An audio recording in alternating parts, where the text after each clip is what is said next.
C'est invisible, impalpable, souvent ça attire la peur. Ils peuvent avoir un rôle curatif en cas de tumeur non opérée. Les doses et les volumes irradiés seront adaptés en fonction du stade, de l'histologie et de la stratégie thérapeutique. Les rayons vont agir au niveau de l'ADN du noyau des cellules. Le but, c'est de détruire les cellules quiescentes, c'est-à-dire les cellules endormies qui pourraient potentiellement se réveiller et reprendre le cycle cellulaire, en sachant que les cellules saines ont des mécanismes de réparation. Il y a des effets radiobiologiques qui vont être différents selon le type de cellules, un renouvellement rapide comme les cellules de la peau, ou un renouvellement lent comme les cellules de la glande ou des organes à risque tels que le cœur ou la moelle.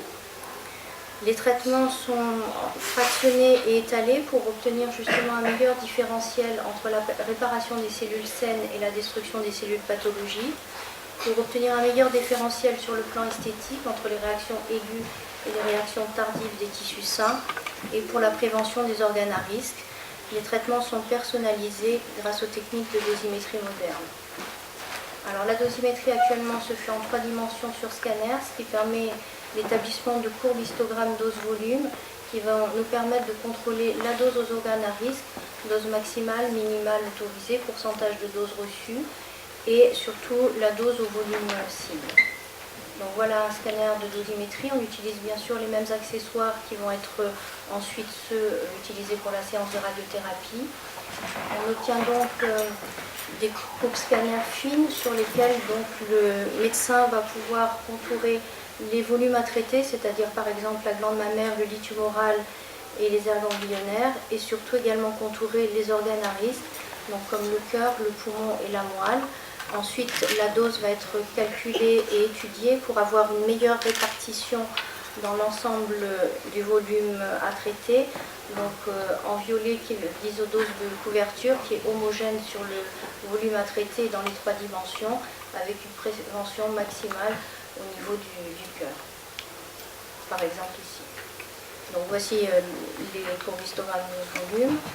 Voici donc un type de faisceau d'irradiation d'un sein avec des aires ganglionnaires susclaviculaires. On va ensuite utiliser des points de tatouage pour le repositionnement quotidien. Alors quel est le bénéfice des rayons? Donc comme je vous l'ai dit, le bénéfice c'est une réduction du risque de récidive locale, qu'il s'agisse d'un carcinome in situ ou d'un carcinome invasif. Et ce qu'il faut retenir, c'est que 4 récidives locales évitées à 5 ans impliquent une vie sauvée à 15 ans. Donc ça, ce sont les résultats que nous ont donné la méta-analyse d'Oxford à 15 ans. Alors pour le carcinome in situ, donc il y a eu une méta-analyse qui a regroupé 4 essais, 3665 femmes, donc je ne vais pas vous détailler ces essais.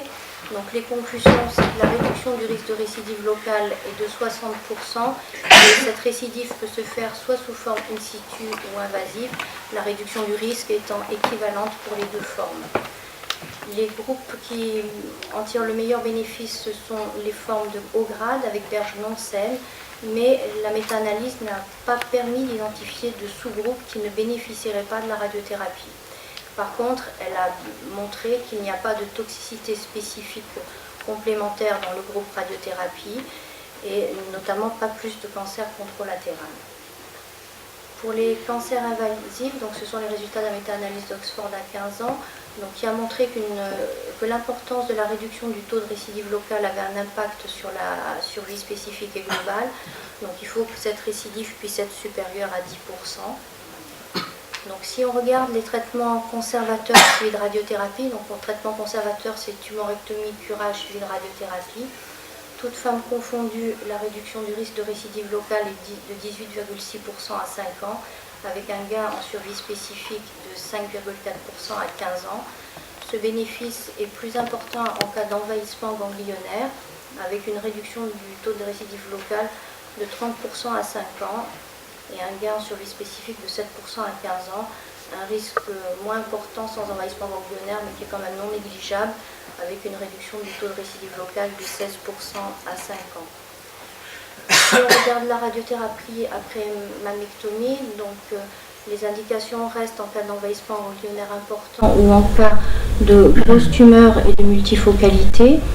On a toutes femmes confondues une réduction du risque de récidive locale de 15% à 5 ans, avec un gain en survie spécifique de 4% à 15 ans, avec aussi donc un avantage plus marqué en cas d'envahissement ganglionnaire axillaire, mais pas nul en l'absence d'envahissement ganglionnaire axillaire. Alors quels sont les risques et les séquelles? Donc les organes à risque, comme je vous l'ai dit, c'est le poumon, le cœur, la moelle, le sein contralatéral, le plexus brachial. Donc avec les techniques de dosimétrie moderne telles que je vous les ai exposées, la dose à ces organes est parfaitement contrôlée et actuellement on a vraiment très peu de séquelles. Les séquelles esthétiques et trophiques ont aussi bien diminué avec ces techniques-là, néanmoins il reste des susceptibilités personnelles individuelles par patiente que l'on ne peut pas quantifier à l'avance. Et donc, on peut voir dans les suites d'une irradiation l'apparition d'une fibrose, d'une déformation du sein, d'une pigmentation résiduelle, de télangiectasie qui sont ces petits points rouges, les petits vaisseaux qui éclatent à la surface de la peau, notamment après l'utilisation de faisceaux électrons. Le point de tatouage peut représenter une séquelle psychologique et esthétique. Le lymphodème du membre supérieur qui lui a quasiment disparu depuis la technique chirurgicale du ganglion sentinelle et l'absence d'irradiation du creux axillaire. Ces séquelles sont éventuelles et dépendent surtout des volumes irradiés, du choix de la technique en fonction de la forme du sein. Et donc je vous ai bien montré que les traitements étaient faits de façon personnalisée à chaque patiente et que de même on va donner à chaque patiente des conseils durant le traitement et durant les suites du traitement en fonction de leur réaction personnelle pour diminuer ces séquelles. Ensuite, on peut avoir des séquelles psychologiques, bien sûr, donc liées au cancer, liées à l'organe. Ce chapitre va faire l'objet d'une présentation cet après-midi. Liées au rayon, avec la peur de rester irradiant. Donc, je vous rappelle qu'il n'y a pas de radioactivité après une séance de rayons. Les rayons sont délivrés pendant les quelques minutes de traitement.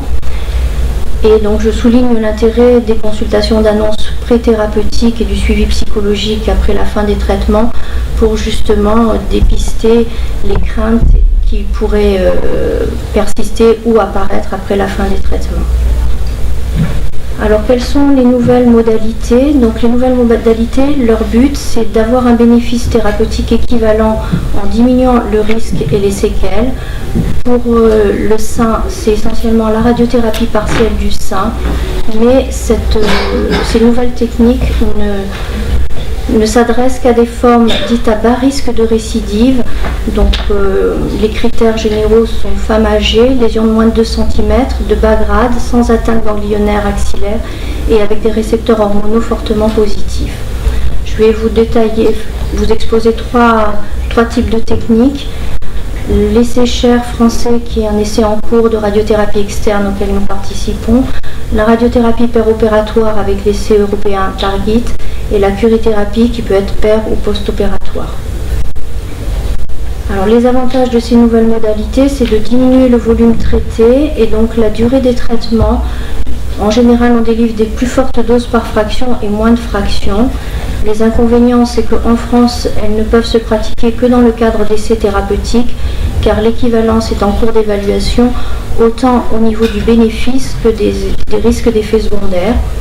Donc, les sociétés américaines Astro et européennes Estro ont défini certains critères, mais entre ces deux sociétés, les critères ne sont pas tout à fait exactement identiques. Donc la radiothérapie externe 3D l'essai-chair, c'est un essai français multicentrique qui a débuté en novembre 2010. Les résultats définitifs ne seront connus qu'après un suivi de 10 ans après la clôture de l'essai. Il y a 3 bras randomisés. Donc randomisé, ça veut dire que le traitement est tiré au sort, que ni la patiente ni le médecin n'a le choix du bras de traitement. Le bras classique qui s'étale sur 7 semaines qui traite le sein en totalité et le lit tumoral. Les schémas canadiens anglo-saxons qui ne traitent que la glande mammaire sur 3 semaines avec des doses par fraction plus élevées, et le bras dit expérimental, bras de test, qui ne va traiter que le lit tumoral à raison de 2 séances par jour sur 5 jours. Alors du point de vue dosimétrie, voilà ce que ça donne. Donc au lieu d'avoir une couverture complète de la glande mammaire comme sur la diapositive précédente, on a uniquement une couverture du lithium oral. Donc il faut répondre à des critères de qualité stricts, notamment au niveau du pourcentage de glandes mammaires sains qui ne reçoivent pas de dose d'irradiation et au niveau des contraintes aux organes à risque. La radiothérapie opératoire avec l'essai Target, donc là ça nécessite un appareil de radiothérapie spécifique, mobile, qu'on appelle l'intrabim. La séance de radiothérapie est pratiquée au bloc opératoire. Ça nécessite des installations spécifiques aux normes de radioprotection, c'est-à-dire un bloc opératoire qui répond aux normes de radioprotection des autorités.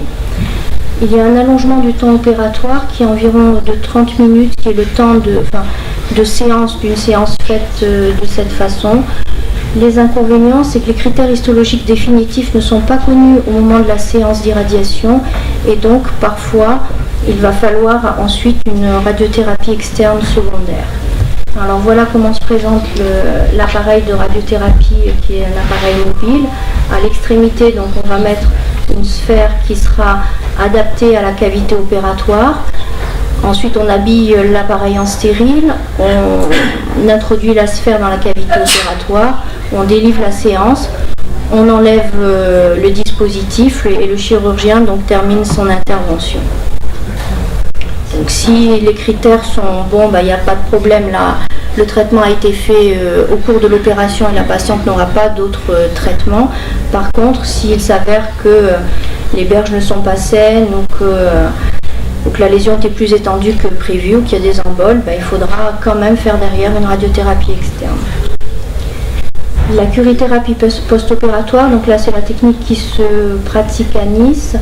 Donc en post-opératoire, on va introduire dans le sein des fils guides qui vont permettre ensuite d'introduire les gaines de curithérapie pour traiter donc là aussi que le volume du lithium oral et là aussi donc le traitement est contrôlé par dosimétrie scanner. Donc quelles sont les perspectives ? C'est la poursuite des progrès technologiques pour améliorer les contrôles de dose et les contrôles de repositionnement, notamment pour la radiothérapie partielle, et d'arriver à des indications de radiothérapie de plus en plus personnalisées en fonction des caractéristiques spécifiques de chaque patiente, âge, mobilité, lieu d'habitation, et de chaque tumeur, facteur de prolifération, taille, état des berges, présence d'emboles. Je vous remercie de votre attention.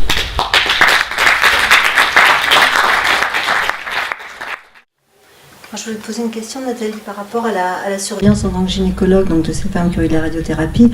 On est des fois un petit peu gêné pour ces réactions inflammatoires à distance, où on se pose la question, est-ce qu'on doit refaire un contrôle parce qu'il y a à nouveau une récidive ?